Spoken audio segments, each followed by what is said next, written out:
ده گوهرینکا دیروکی دا بریتانیا جه بلوک یکتیا اوروپی درکتو انجام نزل علم. هزن سوری شر کمالا دولت اسلامی درندکن من بجدادکن. وقالوا شر عروزين دنا فولات روشلاتا نافين دا وببا شر كيسران سري هرمي لبندا رابورت النادن.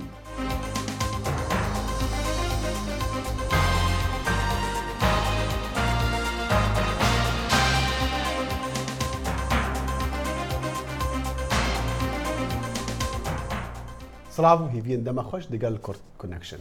کورد کۆنەکشن هەموو ڕۆژانێکی نیوسێ شەموان لە بەشی کوردی دەنگی ئەمریکاوە ئامادە دەکرێت و لە کەناڵی NRTەوە ڕاستە و خۆ بەخش دەکرێت. بەریتانیەکان دەنگیان بەجیابوونەوەدا لە یەکێتی ئەوروپا. دەنگدەرانی بەریتانیا بڕیاری خۆیاندا و لە ڕیفراندۆمەکەی ئەم ڕۆیاندا وتیان نایەنەوێت چیدی بەشێک بن لە یەکێتی ئەوروپا. ئەم بڕیارەش بووە مای دەست لە کارکێشانەوەی دەیڤید کامێرۆن سەرۆکوەزیری بەریتانیا. خالید فەتاح پێداچوونەوەی بەم ڕۆی ژیانی سیاسی بەریتانیادا کردووە. سەرەڕای کەش و هەوای خراپ پتر ji heftê sedê ji dengderên Brîtanî beşdarî li referandûma man û nemana Brîtanya diyeketiya Ewropî da kirin ku nîşan e li ser rijdiya xelkê bû yeklakirina vê pirsê. سرجم هجمارا دنگداران 33 میلیون و 500 هزار بون. 16 میلیون دگل مانه دگل یکیتی اروپا دا بون. برانبر پیتر جه 17 میلیون جه دنگداران دگل وکشانه جه یکیتی اروپا بون. سەرۆکوەزیرê Brîtanya dibêjit ew ê dest ji postê xwe li vê payîzê berdet û rêzgirtin li biryara gelê Brîtanya piştrast kir piştî biryara bicihêlana êketiya Ewropa day. Welatê me tinê beherek ji vê demokrasiya mezin karîna. Petir ji 33 milyon kesan got naxwe got. Divê em serbilind bîn bi wê rastiyê ku gel dikare biryareka mezin bide. Biryara vekêşana Brîtanya laperekanî digel êketiya Ewropa vedkit ku divê serûşnû têkiliyên bazirganî û aborî yên nî digel Ewropa bêne darêştin lê ev e bikêmî ve wê 2 sala vekêşit. Lê yeketiya Ewropa dibêjitin ew bihêvîbû referandûmê encameka dî heba û li heftiya bêt Brîtanya beşdarî li kombûna civata Ewropî da naket. Ez dixwazim bo hemû aliyekî piştrast bikim. Em amade bûn bo vê sînaryoya negatif û li cihê tevaya rêberên Ewropa me biryar heye em bi yekgirtî bimînin û Ewropaya yekgirtî paşa roja me ye. Piraniya rêberên Ewropa li ser biryara gelê Brîtanya dilgiran bûn lê piştrastkirin ku divê bi her aliyekê ve rêz li wê biryarê bête girtin. Gelê Brîtanya deng bo vekêşana yekîtiya Ewropa da biryareke nexweş e lê divê em rêzê lê bigirin.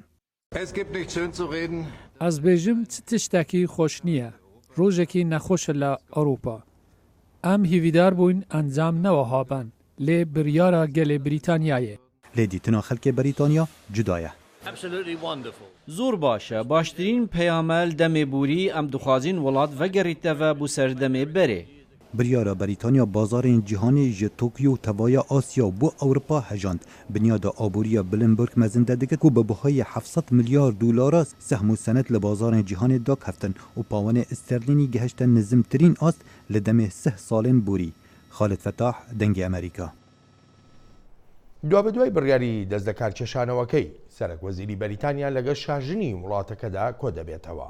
ئەم کۆبوونەوەی دەیڤید کامێرۆن لە کۆشکی بەکینگهام لەگەڵ شاژنی بەریتانیادا پاش ڕاگەیاندنی ئەنجامی ڕیفراندۆمەکەی بەریتانیەکان بوو بۆ جیابوونەوە لە یەکێتی ئەوروپا.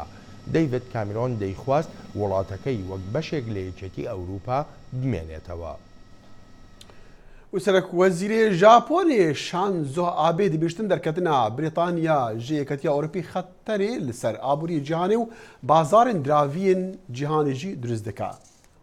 Abe ji kombûna civata wezîran re axeft piştî ku sehm û senedên nîkî li bazarên Japonî 7.9 xala hatî xwarê li heman dem jî bihayê yên pereyê Japonê li hember dolarê Emerîkî nêzin bû.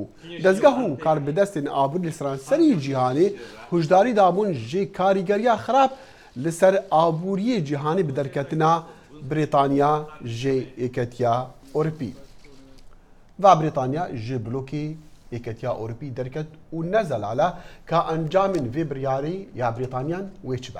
هەر چۆنێک بێ هێشتا دیار نییە ئایا بەرەنجامی ئەم هەنگاوی بەریتانیەکان چۆن دەبێت لەگەڵ ئەوەشدا زۆرێک لە سیاسەتمەدارانی ئەوروپا دەڵێن ڕێز لە بڕیاری دەنگدەرانی بەریتانی دەگرن بەڵام هەندێک لە نیگەرانیەکانی خۆشیان نەشاردوێتەوە. ji bo şirovakirinان ji stûdiya dengê Amerîka li Londonê Mesûd Lawa cêgirê sernivîskarê rojnameya Eşşerq el-Ewsat. Mesûd spas bo amadebûnî cenabetiya kem kardaneweyî Brîtanyekan ew bû dest li karkişaneweyî Serokwezîr Cameron. Bo em şikistî Cameron bû? سپاس دەکەم من سکرتێری نووسینم نەکوور جێگیری سەرنووسەر سپاس بۆ ڕاستکردنەوەیە.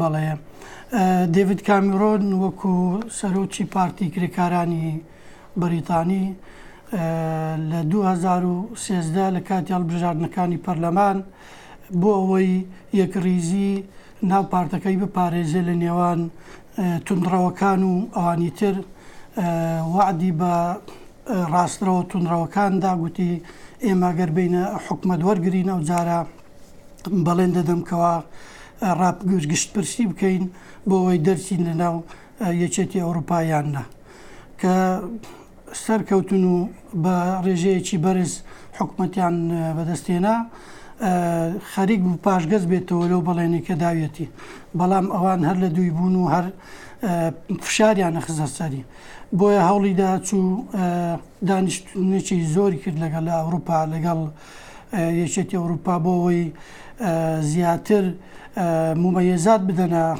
بەریتانیا و فشاری ئابووری لەسەکەم بکەنەوە بەڵام وعدیشی وەرگرت بەڵام خەڵکی بەریتانیا و ڕاستڕەوەکان هەر پێیان داگرت لەسەرەوەی ئەم هەنگاوە بکرێ. باشە کاک مەسعود ئەگەر یارمەتیم بێ ئەمە بۆ ناو بەریتانیا ئەی بۆ دەرەوەی بەریتانیا ئێستا بۆ نمونە ینی باز لە کۆمەڵی ئەگەری زۆر دەکرێت یەکێک لەوانە وەڵابوونی دەستی رووسایە لە ئەوروپادا ئەمەیان چۆن؟ بێگومان دەستی رووسیا ئێستا وەکو نارێکە وەکو بەرامبەرێکە بۆ ئەمریکا و بۆ ئەوروپا دەبینین لە سووریا چێکا و لە هەندێک وڵاتانی ئەوروپا چۆن دەستکاری دەکا و دوورگەی قەڕم ئەوە لە بەرچاومانە بۆیە هەرگیز بۆ رووسیا ئاسانترە و باشترە و بەرژەوەندی زیاترەکەەوە یەکێتی ئەوروپایی وەکو یەک پارچەی نەمێنێ بۆیە ئەو لەگەڵ ئەو هەنگاوەیەکەوە بەریتانیا و وەڵکو وڵاتانی تریش دەربچن لەو یەکێتیە. کاک مەسعود ئەوانەی ڕێبەرایەتی ئەم بزودنەوەیان کرد بزودنەوەی دەرچوونی بریتانیا لە یەکێتی ئۆروپی چ بیانوی یان چیان هەبوو بە خەڵک بڕێن بۆ ئەوەی قەنەعەتیان پێ بکەن دەنگ بدەن کەچی هێشتا ئەنجامەکان دیارن چی دەبێت چی نابێ بەڵام چیان مەدەستە بوو پێشبینی دەکرێت ئەوانەی سیاسەتەکانیان سەر بگرێ؟ بەڕاستی چەند فاکتەر هۆیەکی گرنگ هەبوو بۆ ئەنگاوە گرنگترینیان و سەرەکیترینیان ئەو شەپۆڵە و لێشاوەی کۆچبەران بوو لە ئەوروپا لە وڵاتانی ئەوروپا بە تایبەتی ئەوروپای ڕۆژهەڵات بۆ بەریتانیا لەبەر چەند فاکتەری دۆزینەوەی کار و زمانی ئینگلیزی و چەند ممەیەزاتێکی باش کەوا ئەو خەڵکانی لێر دەژین ئەوە سەبەبێکی گرنگ بوو و هەروەها ئەوە وای کردبوو کەوە لە سیستەمی تەندروستی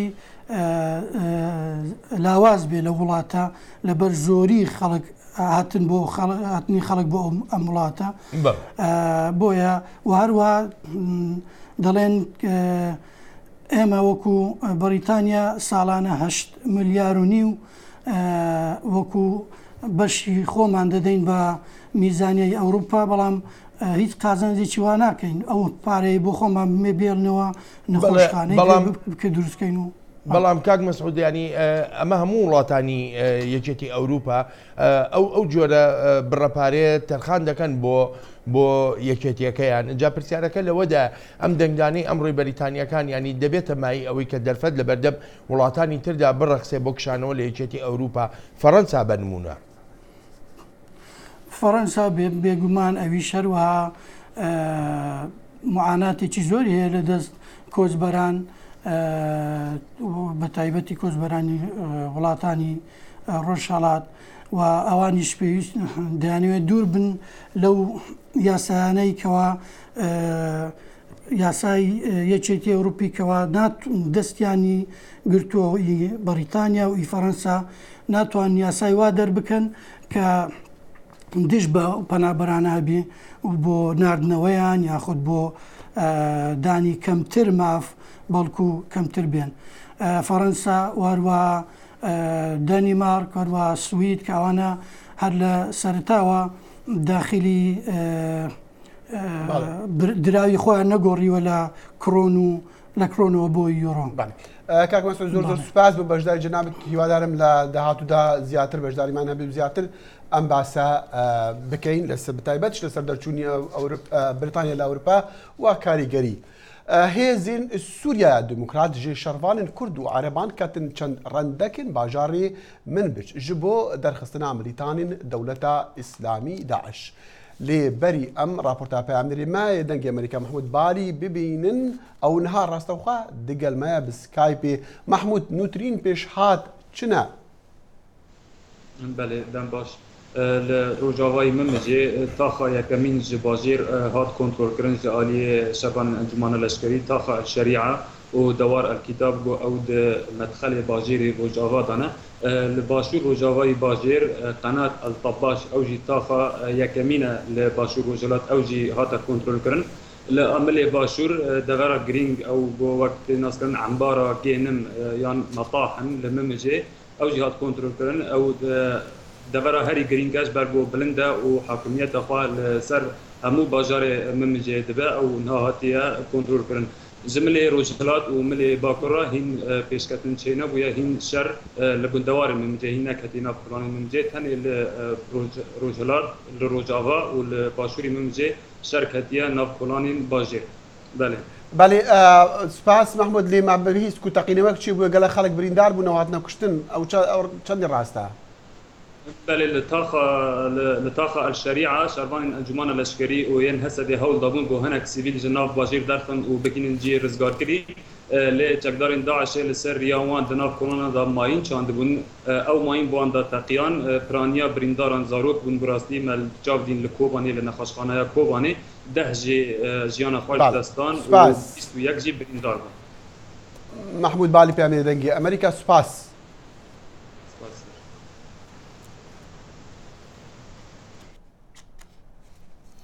هەروە دێ و دەنگەکان زیاتر دەبن بۆ داواکردنی گرتنەبەری ڕێبازێکی تۆکمەتر بەرامبەر بە سووریا و لەو ڕوانگەیەوەی تا ئێستا ئەو استراتیژیەتەی بەرامبەر سووریا گیراوەتە بەر نەیتوانیوە ئامانجەکانی خۆی بپێچێت. بەڵام ئایا گۆڕانکاری لەم استراتیژیەتەدا بەبێ بوونی ئاگربەست دێتە ئاراوە؟ لەگەڵ قورسی شەڕەکان و بەردەوامی بۆردمانەکاندا لە ناوچە جیاوازەکانی سووریای بە شەڕوێرانبوودا بەڵام وەک نێردراوی تایبەتی نەتەوە یەکگرتوەکان دەڵێ هەموو پەرەسەندنەکان بەستراونەتەوە بە هەبوونی دانوستانێکی فرەلایەنەوە. مانجی 6 لە مانجی 5 زۆر باشتر بوو پەرسەندنێکی گەورە بینرا بەڵام ئایا ئەوەندە بەسە بۆ دڵنیابوون لەوەی شتەکە بە گونجاوی بەڕێوە چوون لە پێناو دەرفەتێکی باشتر بۆ توێش دەکرێت بگوترێت تا ڕادەیەک بەڵام کە سەیری شەڕەنجێزەکانی هەڵەب ئیدلیب و شوێنەکانی تریش دەکەیت ئەوە دەزانیت ئەنجامە خوازراوەکەت بەدەست نەهێناوە. ئێستا بە شوێن هەمان ئاستی ئەو ئاگربەستەوەین کە ئەمریکا و رووسیا لەسەری ڕێککەوتون. بەرپرسی هەوڵەکانی نەتەوە یەکگرتوەکان بۆ گەیاندنی کۆمەک و پێداویستیەکان بۆ ناوچە پڕلە ئاڵۆزیەکانی سووریا هاوڕایە و دەشڵێت ڕەوشە ئاسایشەکە لە هەندێک ناوچەدا هەروە دێ و خراپتر دەبێت. ڕەوشەکە لەسەر زەوی زۆر خراپە و لە زۆر شوێنیش بەرەو خراپتر دەڕوات. ئێمە لەو شوێنانەی کە شەڕی لێن کار دەکەین کەوتوینەتە ناو ئاگری شەڕەکانەوە و ڕێکەوتنە خۆجیەکان کراون و ڕاگیراون لە هەندێک ناوچە بە شێوەیەکی بەرچاو ڕەوشەکە زۆر خراپە. لەگەڵ هەروادێ و خراپبوونی زیاتری ڕەوشی سووریا و بەردەوامی شەڕەکان و ئاوارەبوونی زیاتر لە 10 ملیۆن کەس بەڕێوەبەرایەتەکەی سەرۆک ئۆباما داندەنێ بەوەی هێشتا نەیتوانیوە ئامانجەکانی خۆی لە سووریادا بپێچێت بەڵام پێش ناچێت گەیشتوێتە ئەوەی هێزی سەربازی بنێرێتە ناو سووریاوە. وڵاتە یەکگرتوەکانی ئەمریکا سەرکەوتوو نابێت هیچ وڵاتێکی تریش سەرکەوتوو نابێت لە دانانی چارەسەری لەشکریانە بۆ کێشەکانی ناو سووریا. هەرم ڕەوشەی سووریایە وای کردووە هەندێک لە هاوپەیمانانی ئەمریکا لە وڵاتە عەرەبیەکاندا داوای گۆڕینی استراتیژیەتی هاوپەیمانان بکەن. ئێمە پشتیوانیمان لە ڕێبازێکی تونتر کردووە، ڕێبازێکی بەهێزترمان دەوێت بە ڕێبازی لەشکریەوە لە سووریا. شیکەرەوە جەخت دەکەنەوە لەوەی تورکیا، قەتەر، ئوردن، میرنشینە یەکگرتوەکانی عەرەبیش لەگەڵ تۆکمەکردنی بەرسڤێکی لەشکریانن بەرامبەر ڕژێمی سووریا. هۆکاری ئەوەی هەرێکێک لەو وڵاتانە وابەستەی هەڵوێستی خۆیان بوون بە تایبەتی وڵاتانی وەک ئوردن و میرنشینە یەکگرتوەکان ئەوەیە کە ئەمریکا ڕۆڵی بەشداری لەشکریانی نابێت. وەک بەرەنجامێکی شیکەرەوە ئاماژە دەکەن بەوەی لەوانەیە ئەم سیاسەتە یەکلانەکەرەوەی بەڕێوەبەرایەتی ئەمریکا بەرامبەر سووریا لە سیاسەتەکانی سەرۆکی داهاتووشدا ڕەنگ بداتەوە. دانیشتوانی ئەمریکا بە شوێن دۆسیەی سووریاوە نین، هێندەی ئەوەی بە شوێن دۆسیەی دەوڵەتی ئیسلامیەوەن. هێلەری کلنتنی دیموکرات و دۆناڵد ترامپی کۆماری کە نزیکنەوەی ببنە کاندیدی لایەنەکانیان بۆ پۆستی سەرۆکایەتی ئەمریکا هێڵەگشتیەکانی سیاسەتی خۆیان بەرامبەر سووریا دیار کردووە، بەڵام هەردووکیشیان خۆشحاڵ نین بەم استراتیژیەتی شەڕە دژی ڕێکخراوی تێرۆریستی دەوڵەتی ئیسلامی.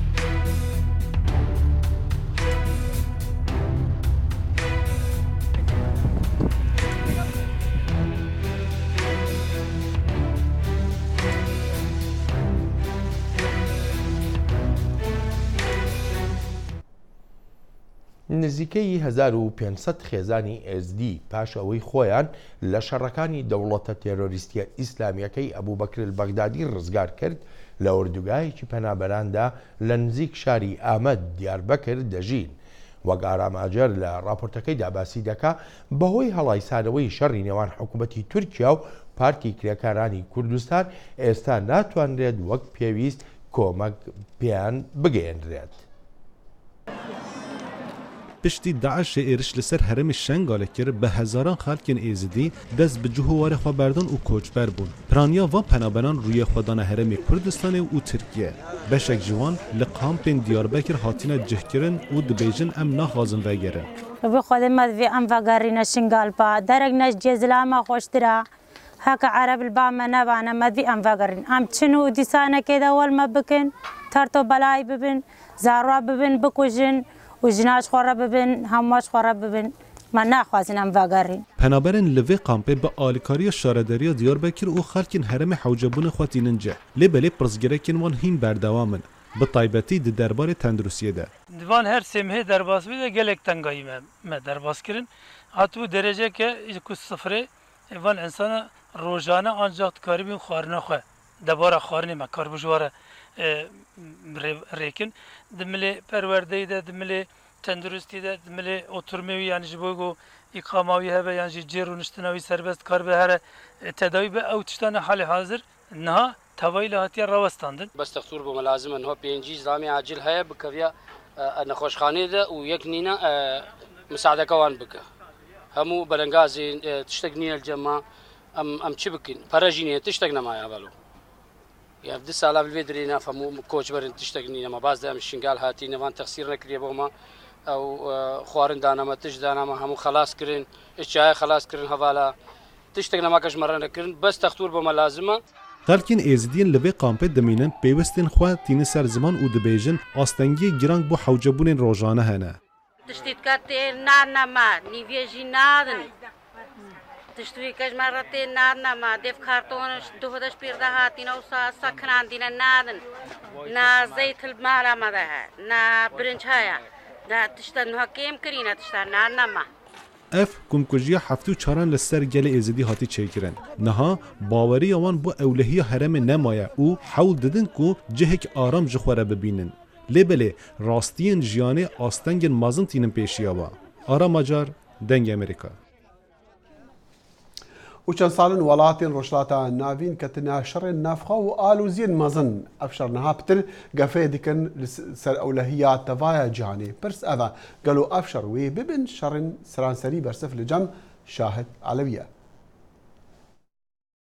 ڕەوشی ئەمنی و سیاسی ڕۆژهەڵاتی ناوەڕاست ئێستا لە هەموو کاتێکی تر ئاڵۆسترە و تێکەڵچوونەکان و بەرەنگاری لایەنەکان گەیشتووەتە ڕادەیەکی چاوەڕوان نەکراو.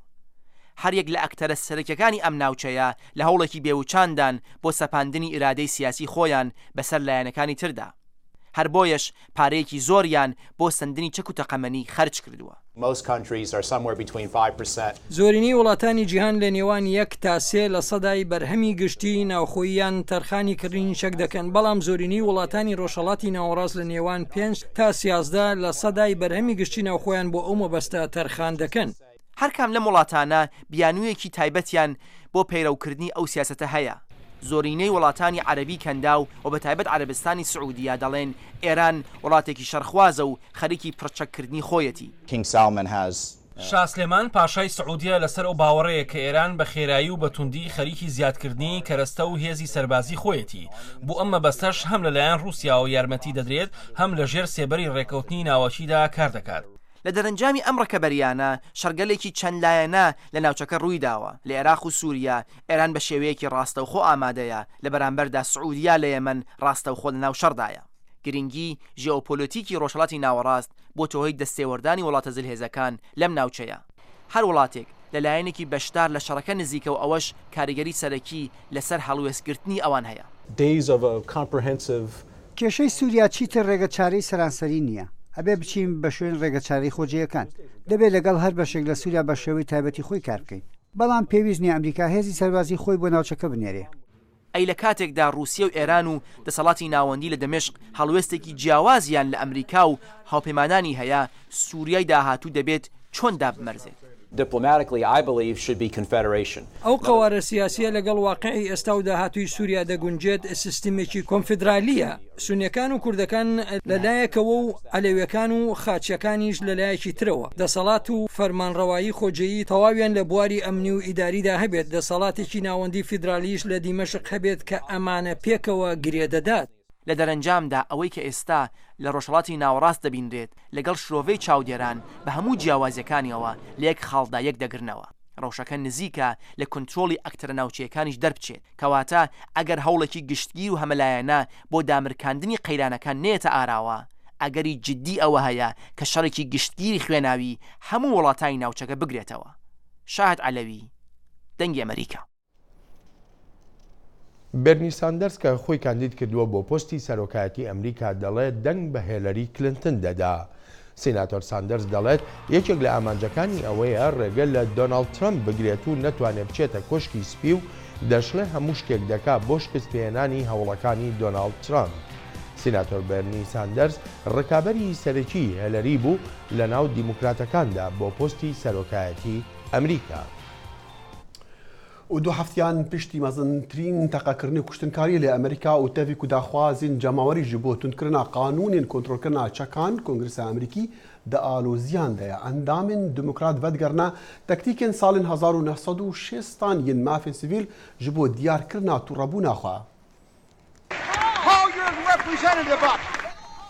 دموکراتان شەڕک دیرۆکیە نوح di کۆنگرسê da dest pêkiriye û 26 demijmêran li ser hev di hola civata nûneran da rûniştîman ji bo diyarkirina nerazîbûna xwe li hember dengdanê li ser kontrolkirina çekan û birêka Facebook û Periscopeê alîkariya rastexweya Emerîkiyan xwestin di serketina vê dibeytê da lê Emerîkiyan cudahî hene hêşta piştî kuştina dehan kesan di hêrîşa ser yaneyeka Orlando ya Florîda da. راوەرگرتنên dawî ya CNNê xuya dikin ku 55 sedê ji Emerîkiyan piştevanên yasayên tundên bi destxistina çekana. Hêrîşa Orlando tirs di nav xelkê da belav kiriye û ew daxwaza kiryaran dikin. Bo nimûne bendkirina bi destxistina çekan ew ji wan kesan re ew ên di lista FBI da. Her çabe pêşbîniya guhartinên mezin di qanûnên bi destxistina çekan da li demekî zû nahêkirin. Du kes ji her heft Emerîkiyan niha xweyî çekin. دادگای باڵایی ئەمریکا بڕیاری ڕێگەگرتنی داوە لە پلانی سەرۆک ئۆباما تا کۆچبەرە نایاساییەکان نەگەڕێنرێنەوە بۆ وڵاتەکانیان و ئەمەش کاردانەوەی بە دوای خۆیدا هێناوە. ئەم هەنگاوە ئاماژەیە کە بەوەی لە پاش هەڵبژاردنەکەی مانگی 11 سەرۆکایەتی ئەمریکا گۆڕانکاریەک لە سیاسەتی کۆچبەری ئەمریکادا دێتە ئاراوە. ئەوانش کە سودمەند دەبوون لەم پلانەی سەرۆک ئۆباما مەترسی دەست بەجێناردنەوەیان لەسەر نییە، چونکە کۆنگرێس بڕێک پارەی تەرخان کردووە بۆ سەر و سەوداکردن لەگەڵ ڕێژەیەکی کەمی ئەو کەسانی بەنایاسایی لە ئەمریکا دەژین. بەڵام پلانەکەی سەرۆک ئۆباما تا ئەم پارێزراویە خەڵکی زیاتر بگرێتەوە شکستی هێناوە. بە باوەریە کۆمەڵا دەوڵەتە ئیسلامی داعش ئەو نەنەراتیە ئیسلاما ڕاستەقینە دیکرد لێ هەتا ئەو مسلمانین شەڕێ داعش دکن پێگرتیە ئۆلین خوانە و باوەڕین خوانە. پامێرێ دەنگی ئەمریکا لە دەشتا مووسڵێکاوە عومەر سەردانە هێزین پێشمەرگیان کردیا لە دەمێ ئیفطاری. مەها ڕەمەزانێ و پێشمەرگە بێگومان نەهاوەرزێ هاوینەیە و پلا گەرماتیە گەلێک بەرز دەبیتن و زێدەباری دەمێ ڕۆژێ زێدەت بیت. بەلێ سەرڕای ئەvê چەندێ زۆربەی پێشمەرگên میحوەرê تلسقۆف bi rojîne û pêgîriyê bi meha Remezanê dikin. Li mehwerê teleskop em vê Remezana xêra em wela hînê me dibînin em rojî nivêjê xweşî dikin. Wekî gelekî dibêjin wekî Daeş dibêjin ne Müslmanan. Yê bê cihadê gel me dikin. Hînê me dibînin sekir vê germî vê ewdî em her rojê xweşî dikirin. Em nûk em rojî new satira da bewdî da. Hînê me dibînin. بەڵێ قومی کورد لە دێر زمانەوە وەکو قومێکی مسلمان پابندی هەموو ئیلتیزام دینیەکان بووین. ئێمە خۆمان بە مسلمان دەزانین. سپاس بۆ خۆی گەورە ئێستا هەموو برا پێشمەرگەکانمان کە لێرەین هەر هەمومان بەڕۆژووین و شەو ڕۆژیش ئامادەین و بۆ هەر ئەگەرێکی نەخوازراوی دوژمنان ئەو دوژمنانەی کە ئێستا بەرامبەری ئێمن ئەوانیش خۆیان بە مسلمان ئەزانن بە ناوی مسلمان دێن شەڕ لەگەر مسلمانان ئەکەن خاک و نیشتیمانی مسلمانان داگیرەکەن بەڵام لە ڕاستی ئەوان غەڵەتن ئەوان تێنەگەیشتن لە دین. هەر وەسا ئەو پێشمەرگên ڕۆژیگر دیارکەن ku ev çende nameke bû çekdarên Daeş da ku bizanin em ayînî bi durustî cêbecê dikeyn. پێشمەرگە بەڕاستی زۆر خۆڕاگرە هەمومان لە خوای بە زیادبی بە ڕۆژوو دەبین سەعات دوو پاشیوان هەڵدەستینەوە هەموو پێکەوە و بەیانیانیش لە ساترەکان لە ڕەبایەکان وەکو پێشوو بە زمانی بە ڕۆژوو حڕەسیاتی خۆمان دەگرین و واجبەکانی خۆمان بەجێ دەگەیەنین زۆر بە زەرگەوە زۆر بە حەماسەتەوە ئیشی خۆمان جێبەجێ دەکەین و خۆڕاگریشین بەرامبەر ئەو دوژمنە ئەو چەپەڵە کە داعشە بە ناوی مسلمانی دەبژی پێشمەرگەی دەبژی ئێمە هەموو نوێژ دەکەین بە ڕۆژوو دەبین لەخوا دەترسین. Dê hêta zanîn her ji destpêka meha Remezanê û Tanûke zorbeyî pêşmergên mîhwerê Teleskov bi rojî new sera rayvê çendê ku çendîn demjimêra di nobetê dane û erkê xwe leşkerî cêbecê dikin. Kawa Umer dengê Emerîka deşta Mosul mîhwerê Teleskov. بۆ زۆر کەس کەم ئەندامەتی نابێتە گرفت وەک ڕانیا ڕژدی هەرچەندە بەهۆی کورسێکی تایبەتەوە هاتوچۆ دەکا وەلێ دەشتوانێت جلوبەرێک بۆ خەڵک دروست بکە. رانیا ڕژدیا مەسری دەمێ بچووک بوو هێدی شیانە خۆیان ڕێڤەچوونێژە دەستدا بەری 5 ساڵان وی کاری بوو لەسەر پێتخۆ ڕاوەستە لێنوها دەتەمەنە 24 ساڵیدا ئەو دەوێ کورسیا پێدوین تایبەت بکاربینە پشتی خواندنگەهێ وی دەست بکارێ مکیاج و مۆدلینگا حجابێ کرد وی دیت کو دەوێ جلوبەرگن جوان بێنە چێکردن ji bo jinên xwedî pêdiviyên taybet. دوو ڕامن پرس کرد ئەس چما کارە مودێلیە نەکەم هەمیات گوتمن دە gelek sext û serkeftin abî spas bi xwedê ev 2 salonî ve ez berdewamî karê xwe me. Rojdi dîzayna kirasan çê dike yên ku sanahîne ku jinên di kursiyên pêdiviyên taybet bigene berxwe. Ev kursîkerreya çi tiştî li min nagirît bereva jî wê êkê ez dê bi dilekî germtir karê xwe kem û baştir ji kesên bê astengî. کەسن خودی پێدوین تایبەت 10 سەدی گەلێ مسرێ چێدکن ئانکۆ 8.5 ملیۆن کەس. رانیا ڕشتی هیوی دکە گۆ ببە وەکو نمونەکێ ji بۆ نفشێنوویên مسرێن خودی پێدوین تایبەت. ڕاڤیندۆسکی دەنگی ئەمریکا. ئەڤە بوون بابەتن ویجاری گورد کنەکشن هاتا ڕۆژە سێشەمبەی هەر شاد و بەختەوەر بن. خدا حافیز. هەر شاد بن.